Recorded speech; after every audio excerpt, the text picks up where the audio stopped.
Salam jumpa kembali saudara-saudariku yang terkasih dalam Tuhan kita Yesus Kristus. Salam sejahtera untuk kita semua. Berkat Allah yang Maha Kuasa senantiasa menyertai kita. Marilah kita mendengarkan dan merenungkan bacaan-bacaan kitab suci hari Kamis tanggal 12 Mei tahun 2022. Bacaan pertama dari Kisah Para Rasul pasal 13 ayat 13 sampai 25. Lalu Paulus dan kawan-kawannya meninggalkan Pafos dan berlayar ke Perga di Pamfilia. Tetapi Yohanes meninggalkan mereka, lalu kembali ke Yerusalem. Dari Perga, mereka melanjutkan perjalanan mereka, lalu tiba di Antiokhia di Pisidia. Pada hari Sabat, mereka pergi ke rumah ibadat, lalu duduk di situ.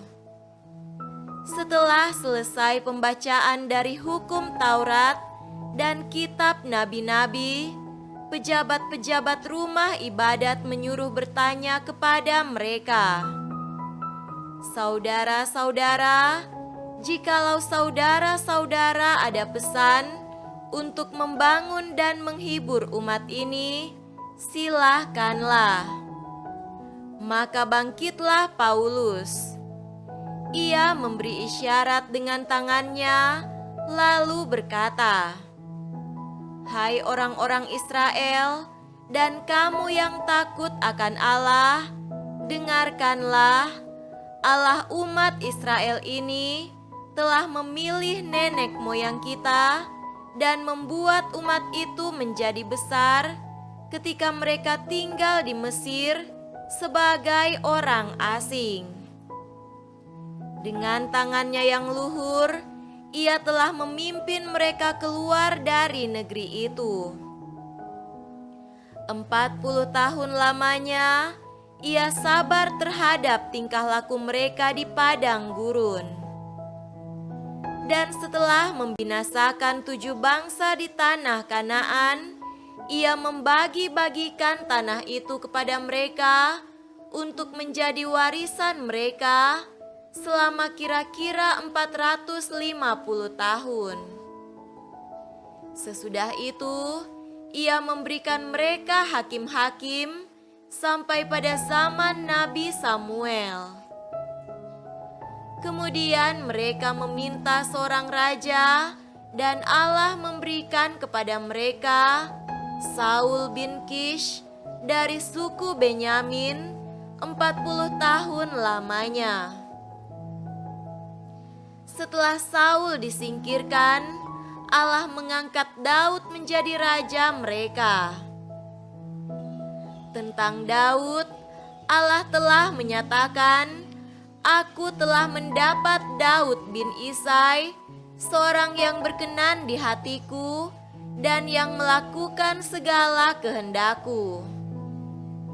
Dan dari keturunannya lah, sesuai dengan yang telah dijanjikannya, Allah telah membangkitkan juru selamat bagi orang Israel, yaitu Yesus.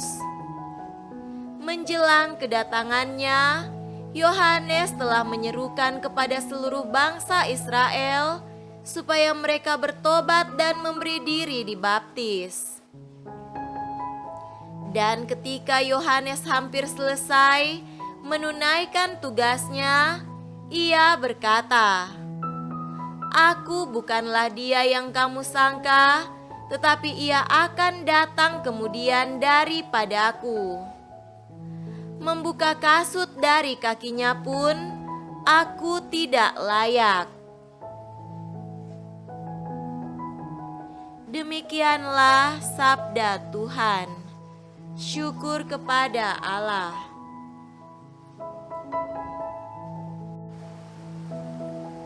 Semoga Tuhan beserta kita sekarang dan selama-lamanya. Inilah Injil suci menurut Yohanes. Dimuliakanlah Tuhan. Injil Yohanes pasal 13 ayat 16 sampai 20. Aku berkata kepadamu, sesungguhnya seorang hamba tidaklah lebih tinggi daripada tuannya, ataupun seorang utusan daripada dia yang mengutusnya. Jikalau kamu tahu semua ini, maka berbahagialah kamu jika kamu melakukannya. Bukan tentang kamu semua aku berkata. Aku tahu siapa yang telah kupilih. Tetapi haruslah genap nas ini. Orang yang makan rotiku telah mengangkat tumitnya terhadap aku. Aku mengatakannya kepadamu sekarang juga, sebelum hal itu terjadi, supaya jika hal itu terjadi, kamu percaya bahwa akulah Dia. Aku berkata kepadamu, sesungguhnya barang siapa menerima orang yang kuutus, ia menerima aku, dan barang siapa menerima aku, ia menerima dia yang mengutus aku. Demikianlah sabda Tuhan. Terpujilah Kristus.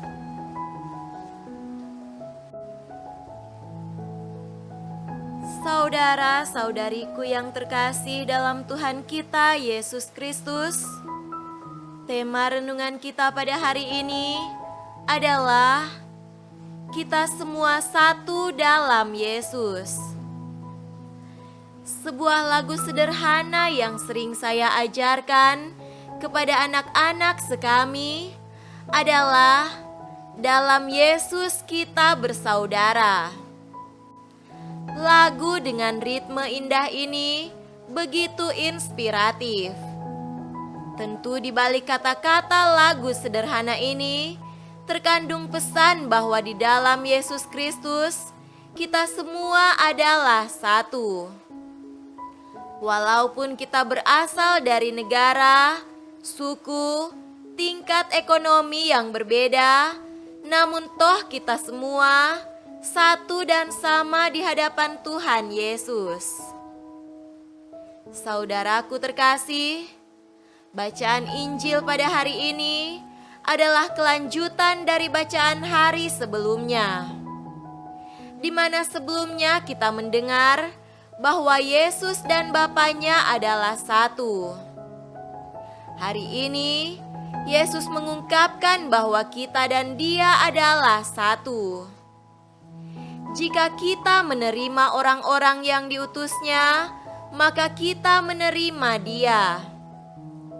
Dia hadir dalam diri semua umat manusia, secara khusus dalam diri orang-orang kecil dan menderita. Jika kita menerima dan mencintai orang-orang yang terpinggirkan, maka kita juga menerima Yesus. Itulah yang menjadi inti ajarannya hari ini. Saudara-saudari terkasih, tentu masih segar dalam ingatan kita mengenai pesan Paus Fransiskus pada Hari Migran dan Pengungsi Sedunia ke-107 yang berlangsung pada tanggal 26 September tahun 2021. Tema yang diangkat adalah menuju kita yang semakin luas. Kadangkala kita masih sibuk membangun tembok-tembok berdasarkan ego kita. Antusiasme dalam relasi dengan orang lain didasarkan pada kepentingan pribadi kita. Inilah yang harus kita kikis. Sebagai pengikut Yesus, kita dipanggil untuk membangun relasi yang lebih luas dengan siapapun. Bukankah dalam relasi itu kita semakin mewujudkan ajaran Yesus bahwa kita dan Dia adalah satu. Seorang pengikut Yesus yang sejati adalah dia yang mampu melihat dengan mata Yesus orang-orang di sekitarnya. Dia yang membiasakan tangannya berbuat baik bagi orang kecil dan selalu memiliki keterbukaan hati kepada semua orang. Semoga demikian. Amin.